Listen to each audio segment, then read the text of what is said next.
이번 시간에는 문화복지사와 복지경영의 역할과 과제에 대하여 함께 공부하도록 하겠습니다. 강의의 김성철 교수입니다.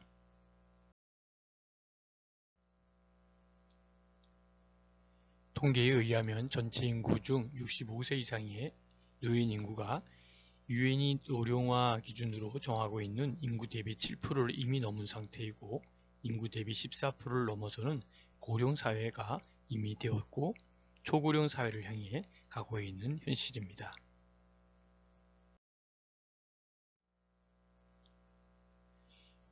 고령 사회로 변화에 따른 문제점을 살펴보면, 고령화 사회로의 급격한 변화는 노인을 부양해야 하는 부담이 점차 늘어남에 따라 상대적으로 노인 소외와 빈곤 등 노인과 관련한 새로운 사회 문제들을 야기시키고 있고, 또 산업화와 도시화, 그리고 현대사회의 변화와 맞물려서 노인의 사회적 역할 상실과 소외, 은퇴의 심적 부담, 경제적 수익 감소 등 노인 문제가 심각한 사회 문제로 대두되고 있습니다.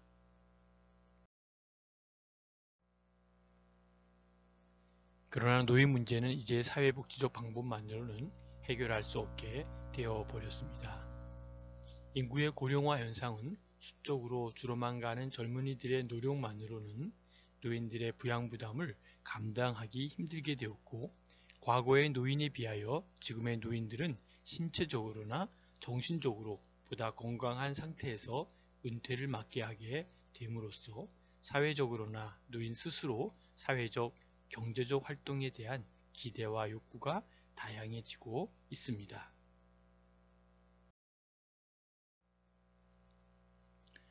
이제 노인 문제는 평생교육 차원에서 교육적 접근의 필요성이 대두되었고, 학문적으로 체계에 있는 해결 방안이 마련되어져야 할 필요성이 있게 된 것입니다. 한국의 세대 노인들은 그동안의 국가 경제 발전에 크게 기여하였으나 성장 과실의 배분에서는 소외되어 왔고, 또한 국가의 정책적 무관심이나 사회적인 인식의 변화로 인한 가정에서의 무책임 속에서 남은 여생을 쓸쓸히 보내고 있습니다.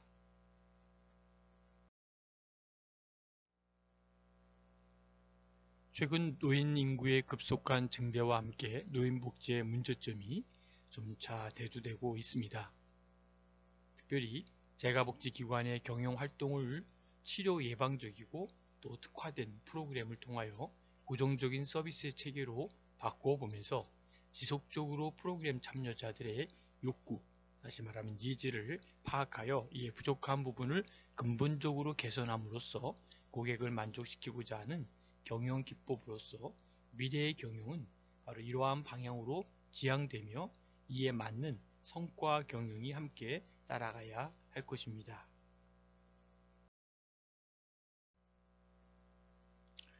그리고 아직은 좀 더 검토해야 할 내용이지만, 문화체육관광부는 문화복지 전문인력 양성 과정을 통하여 소외계층 문화서비스를 전담할 문화복지사 제도 도입을 본격적으로 준비하고 있습니다. 문화복지사 제도의 취지가 있다면 바로 문화복지사 제도의 취지는 지역마다 증가하고 있는 문화복지 수요를 전담하고 문화복지 프로그램을 효과적으로 전달할 인력을 만들어 두는 것입니다.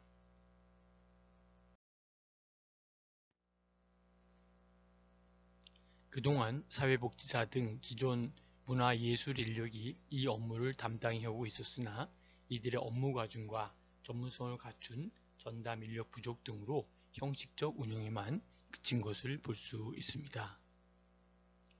앞으로 우리 사회에서 경제적, 사회적, 지리적, 신체적 제약 등으로 문화예술을 누리지 못했던 이들이 더욱 친근하고 섬세한 문화복지 서비스를 누릴 수 있게 된 것으로 보입니다.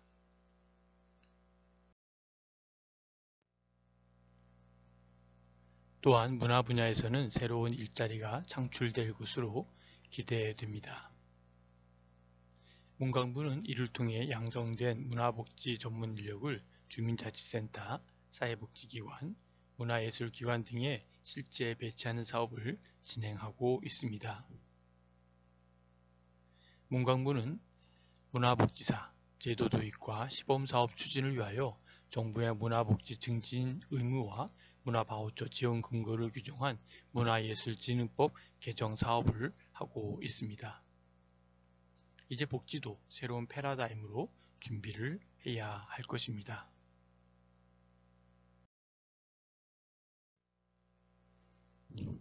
문화복지사 제도의 취지를 보겠습니다. 문화복지사 제도의 취지는 지역마다 증가하고 있는 문화복지 수요를 전담하고 문화복지 프로그램을 효과적으로 전달할 인력을 두는 것입니다. 그동안 사회복지사 등 기존 문화예술 인력이 이 업무를 담당해 오고 있었으나 이들의 업무 과중과 전문성을 갖춘 전담 인력 부족 등으로 형식적 운영에만 그쳤습니다. 한편 문광부는 문화복지사 제도 도입과 시범사업 추진을 하고 있고 정부의 문화복지 증진 의무와 문화바우처 지원 근거를 규정한 문화예술진흥법 개정 사업을 했습니다.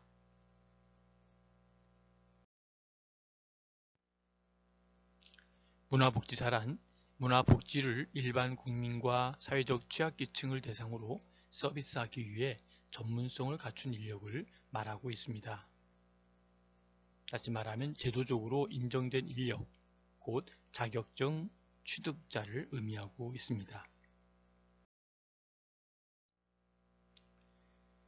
문화복지사의 역할은 전국 문화시설, 주민자치센터, 사회복지관 등에 배치되어서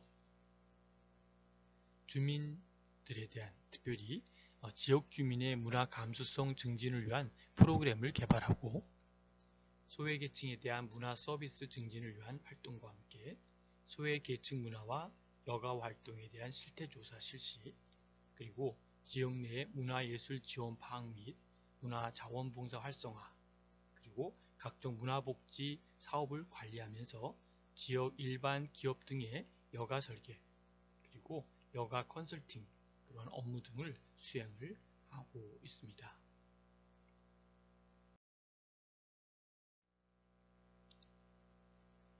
문광부는 우선 맞춤형 복지 확대 차원에서 2012년부터 진행을 하고 있습니다.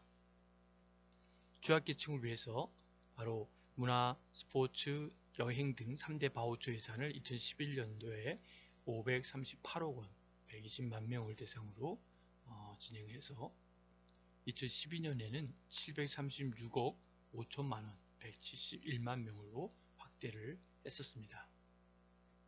교정시설과 복지기관에서는 61억 원을 들여서 교정시설과 복지기관을 대상으로 문화예술 창작 지원을 확대했습니다.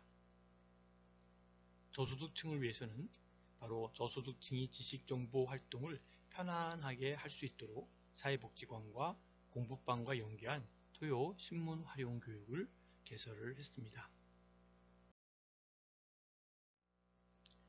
2020년 국민 지역 중심의 관광 정책 추진을 볼 수 있습니다. 관광진흥의 혜택을 모든 국민이 누릴 수 있도록 여행을 일상화하는 바로 사회 분위기를 조성하고 연령별, 계층별, 지역별 관광 기반을 마련하는 것입니다. 더 나아가 생애 주기별 맞춤형 여행 지원, 근로자 휴가 지원 제도, 정착 등 휴가 문화 개선을 말하고 있습니다. 다음은 지역 주도형 관광 생태계 조성을 위한 지역 균형 발전을 도모에 대한 얘기를 해보겠습니다. 지역별 매력적인 관광지를 육성하여 국내외 관광객을 여러 지역으로 분산하고 국토 균형 개발 및 지역 경제 활성화에 기여하는 것입니다. 다음은 지역의 특색이 있는 역사, 문화, 생태 자원을 관광 자원화하여 다양한 관광 수요에 대응하는 것입니다.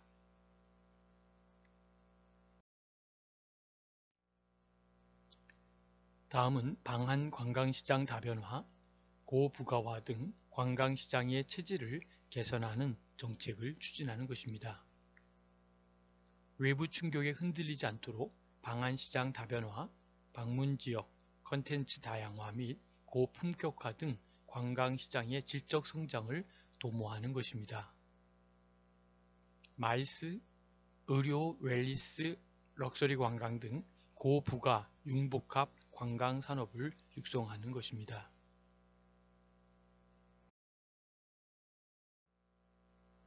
다음은 4차 산업혁명 등 정책 환경 변화에 대응한 혁신형 관광 산업 육성을 살펴볼 수 있습니다. 국내외 개별 관광객이 편리하게 여행하며 다양한 수요를 충족할 수 있도록 신기술 활용 및 타 분야와의 융복합을 통한 관광 산업을 확장하는 것입니다.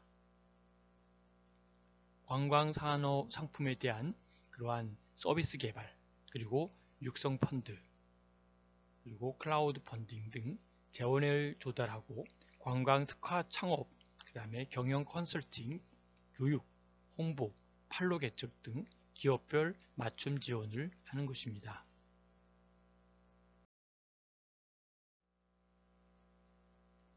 주 5일 수업제 전면 시행에 맞춰 문화예술기관 토요문화학교를 신규로 운영합니다. 문화예술기관 토요문화학교 신규 운영을 통하여 토요일에 학생들의 스포츠 활동을 지원하는 토요 스포츠 강사 배치를 추진하고 전국 6천여 개의 초중고교의 예술 강사 지원 등 초중고 학생들의 문화, 예술, 그다음에 체육, 그다음에 체험 활동을 진행합니다.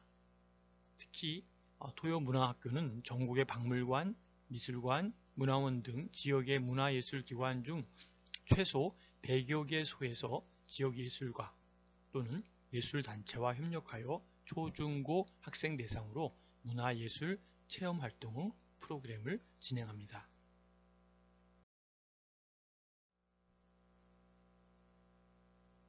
또한 종교 역사문화 콘텐츠 발굴 등 전통 종교문화의 보존, 활용 지원은 눈여겨볼 만합니다. 전통 종교문화 보존 활동에는 불교 기록 문화유산 아카이브 구축, 그리고 한국 불교 해외 전파 조사 DB 구축, 한국 유경 정보화 DB 및 활용 시스템 구축, 한국교회사 아카이브 구축 등이 시행됩니다.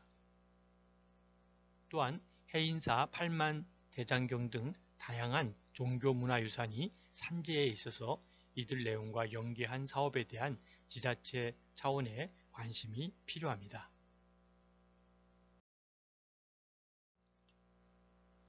또한 북한 상황과 관련하여 진행사항을 지켜보면서 남북 교류 협력의 기반을 강화하기 위한 문화적 소통 또한 늘려간 상황에 있습니다.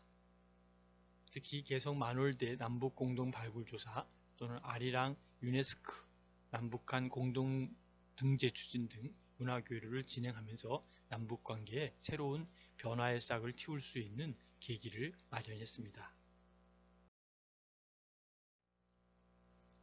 이 밖에도 개인과 기업의 문화지기 운동 확산과 문화복지사 제도 도입, 추진, 그리고 예술인 재능 나눔 활성화 등을 통해서 사회 전반에서 문화 나눔과 기부가 활성화되도록 분위기를 조성하고 있습니다. 차세대 콘텐츠 동반 성장, 사업 규모를 확대하고 콘텐츠 거래의 투명성, 그리고 공정성을 확보하는 것도 매우 의미 있는 작업입니다. 더 나아가서는 창작자의 권익에 대한 보호를 강화하는 것을 통해서 건강한 생태계를 만들었습니다. 이제 사회복지는 전통과 역사라는 범주에만 고집할 것이 아니라 오늘의 Here and Now를 현실을 직시하면서 미래 문화복지의 전략적 복지 경영을 준비해야 할 것입니다. 이제 사회복지는 사회복지로만 존재하기는 너무 어렵고 힘들고 그리고 위기에 처할 수밖에 없습니다. 이제 복지는 다른 학문적 영역과 오늘과 미래를 아우를 수 있는 그러한 영역과 융합하면서 나아갈 때 그 전략적 복지 경영이 거기에 큰 버팀목을 할 것이라 볼 수 있습니다. 여러분, 문화와 복지, 또 복지와 경영 이러한 부분을 오늘 함께 생각했는데요.